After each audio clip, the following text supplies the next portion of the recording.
Rows of blinking lights, cold air, a building nobody visits. On paper, it looks like the cleanest business alive.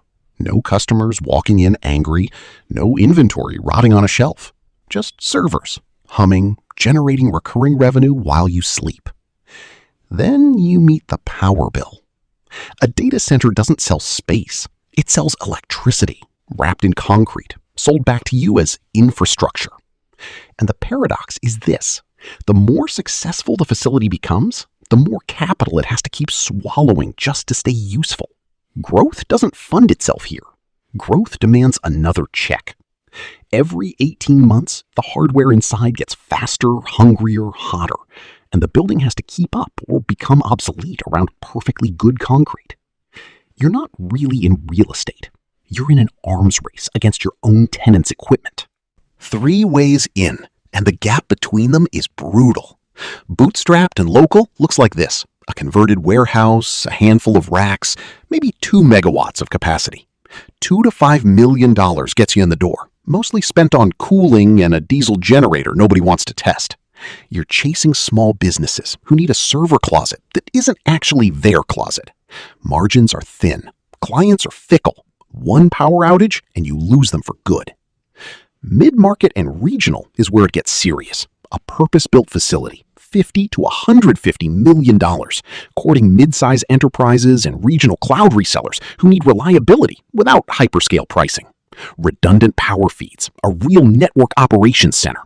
This tier lives and dies by one number: how fast can you sign long-term leases before the depreciation clock eats your equity? Institutional and elite is a different species entirely. Hyperscale campuses built for Amazon, Microsoft, Google, single buildings costing $1 billion or more, sited next to power substation before a single wall goes up. At this level, you're not competing for tenants. You're pre-negotiating with 3 companies on Earth who might take the whole building. And if they walk, you own the most expensive empty shell in your state. Same industry, wildly different game. Here's the part nobody explains at the sales pitch. You're not renting floor space. You are renting power. And floor space is just the container. Think of it like a shopping mall that doesn't charge by the square foot. It charges by the kilowatt each tenant pulls through the wall. 2 racks in identical rooms can generate wildly different revenue depending on how much electricity the equipment inside them demands. The floor plan is almost irrelevant. The substation is everything. Insiders talk in 2 numbers you won't hear in the brochure. PUE, power usage effectiveness, measures how much electricity the building burns just cooling and running itself on top of what the servers actually use. A PUE of 1.1 is elite. A PUE of 1.6 means you're paying for almost as much overhead as output, and that gap comes straight out of margin. The other number is critical IT load, the actual usable power you can sell to tenants after subtracting everything the building consumes to survive. Sell more than your critical IT load, and you've oversold a resource you cannot manufacture on demand. And here's the counterintuitive fact that breaks the spreadsheet for first-time owners. The physical building can be finished in 18 months. The power interconnection, the utility company agreeing to actually deliver that many megawatts to your site, can take 3 to 5 years. Owners routinely finish construction and then wait, generating 0 revenue for a utility to catch up. You can own a fully built asset that is functionally worthless because the grid hasn't caught up to your ambition. Walk the floor and it starts to make sense why the room feels engineered, not built. Hot aisle, cold aisle containment. Server racks arranged back to back so exhaust heat never mixes with intake air, cutting cooling costs by a measurable percentage. Raised floors hide miles of cabling and chilled air distribution beneath your feet, invisible unless something fails. Redundancy is stacked in layers. N+1 means 1 spare of everything. 2N means a complete mirror duplicate of the entire power path, doubling the capital cost to buy insurance against a single outage that might never happen. None of this is designed for comfort. It's designed to sell one thing to enterprise clients: uptime guaranteed to the decimal point, written into contracts as 5 nines, 99.999% availability. That promise is the entire product.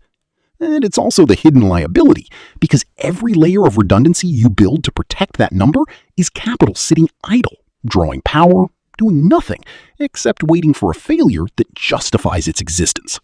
Two collapses show exactly how this breaks. Exodus Communications built aggressively through the dot-com years, racing to lease capacity to internet startups that were multiplying by the week. When the bubble burst in 2001, the tenants vanished overnight. But the buildings, the leases on power, and the debt used to build them all remained. The company had built for a demand curve that stopped existing. It filed for bankruptcy that same year, one of the largest infrastructure casualties of the crash, a monument to building ahead of a market that never showed up. 2 decades later, Cyxtera Technologies fell for the opposite reason. The facilities worked, the tenants existed, but the company had been assembled through leveraged buyouts, carrying debt loads that outpaced what colocation revenue could service. Rising interest rates made the refinancing math impossible. In 2023, Cyxtera filed for Chapter 11, undone not by empty buildings, but by a balance sheet built for a cheap money era that quietly ended underneath it. Strip away the servers and the substations, and you're left with one equation. Revenue equals megawatts leased multiplied by price per kilowatt, minus power cost, minus the relentless depreciation of hardware and cooling infrastructure that never stops needing replacement. Run it well, and mature, stabilized facilities land somewhere around 25 to 35% net margin. Respectable, but nowhere near the fantasy number first-time investors assume from the words recurring revenue. Equinix built an empire understanding exactly this. Buy the power access first, build the redundancy second, and let hyperscale tenants sign leases measured in decades, not years. The company didn't win by having the best building. It won by locking down electricity before its competitors even filed the paperwork. The lesson underneath the whole industry is simple and a little cruel. Data centers reward the operator who secured the power grid a decade in advance, and the investor patient enough to wait for the interconnection queue to clear. Everyone else is just leasing a very expensive, very cold room and hoping the electricity shows up on time.